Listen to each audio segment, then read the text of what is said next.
ہم کو یہ سبق دیتے ہیں کہ آؤ مل کر کے دیکھو، اور یہ دیکھو ہماری لائن کہاں سے بدل رہی ہے، ہم کہاں سے بدلے۔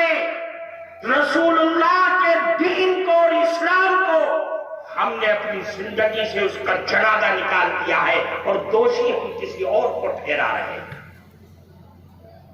ہم نے خود نکالا، اپنے رشتوں کو توڑا، اخلاق کو تباہ کیا، عقیدوں کو برباد کیا، عبادات کو ختم کیا، اور ہم دوشی کسی اور کو ٹھہرا رہے ہیں۔ ایسا نہیں ہو سکتا ہے۔ ہم اپنے اللہ کی اطاعت اور فرما برداری کریں، اور پھر اللہ عذاب میں مبتلا کرے۔ یہ اللہ کا نظام نہیں ہے۔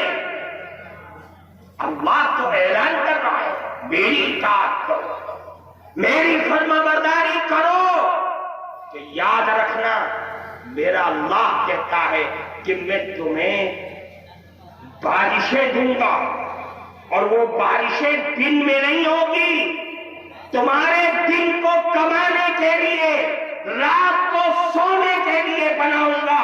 رات میں بارشیں دوں گا، اور گرج کی آواز سے، چمک کی آواز سے، آسمان کی بجلی سے تمہاری نیند میں خلل نہیں ڈالوں گا۔ یہ میرا اللہ کہہ رہا ہے، اگر میری اطاعت اور فرما برداری کرو۔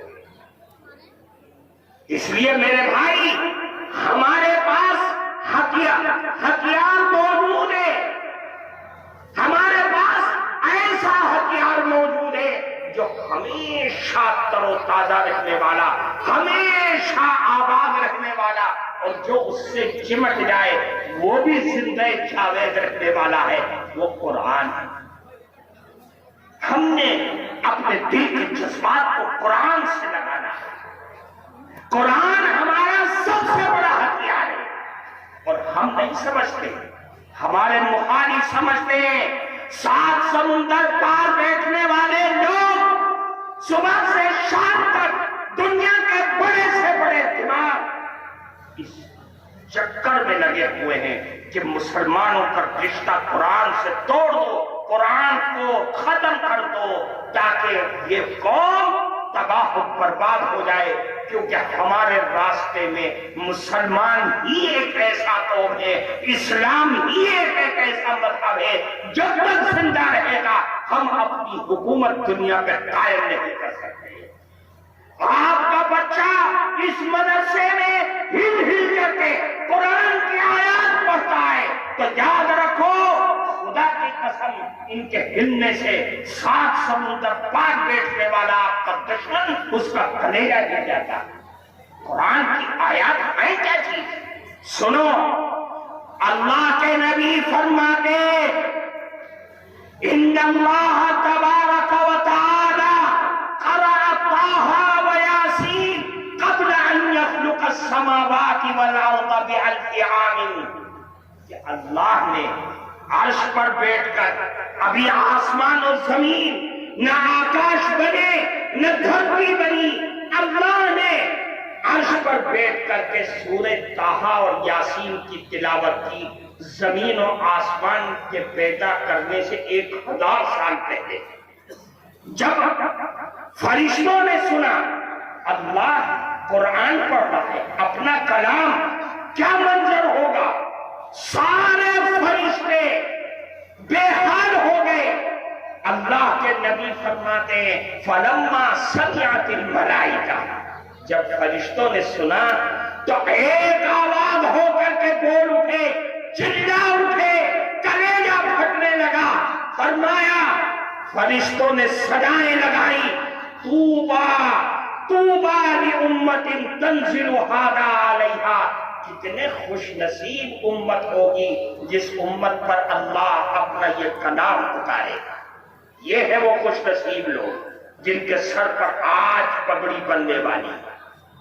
یہ ہے وہ قوم، وہ اللہ کے نبی کی یہ امت کہ جس کو قرآن ملا، قرآن جیسا ہتھیار ملا، قرآن جیسا چوٹ مارنے والا، دشمنوں کو تباہ و برباد کرنے والا ہتھیار اللہ نے ہمیں اور آپ کو عطا فرمایا۔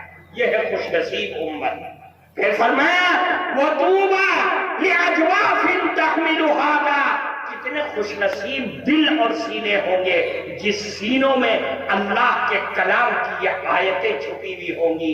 یہ وہ بچے ہیں جنہوں نے اپنے سینے میں قرآن کی آیات کو رٹ رٹ کر کے یاد کر محفوظ کر دیا، اور دنیا کو چیلنج کہ جلا دو لائبریریاں، قرآن کے نسخے جلا دو، لیکن میرے سینے میں جو دل ہے، اس دل میں جو قرآن کی آیات لکھی ہے، ان کو کون جلا سکتا ہے؟ ہم قرآن پھر بنائیں گے، ہم قرآن پھر تیار کریں گے، اور اپنی آنے والی نسلوں کو قرآن کا حافظ بنا ڈالیں گے۔ ہمیں تمہارے قرآن کے نسخوں کی ضرورت نہیں۔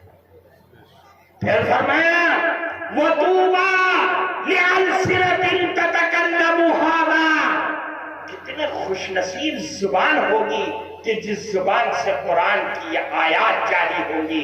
امام کھڑا ہوگا، ایک چھوٹا سا بچہ کھڑا ہوگا، جوان کھڑا ہوگا، بوڑھا کھڑا ہوگا، مرد اور عورتیں کھڑی ہوں گی، اور سورہ فاتحہ سے لے کر کے سورہ ناس تک تلاوت کرتی چلی جائیں گی۔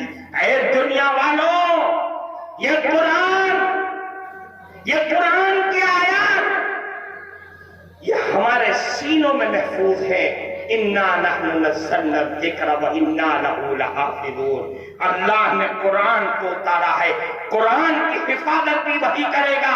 ان چھوٹے بچوں سے سینوں میں قرآن کو محفوظ کرا کر کے قرآن کی حفاظت کرا دی، اور ان علماء کے سینوں میں قرآن کے معنی کو محفوظ کرا کر کے قرآن کی تفسیر اور ترجموں کی حفاظت کرا دی۔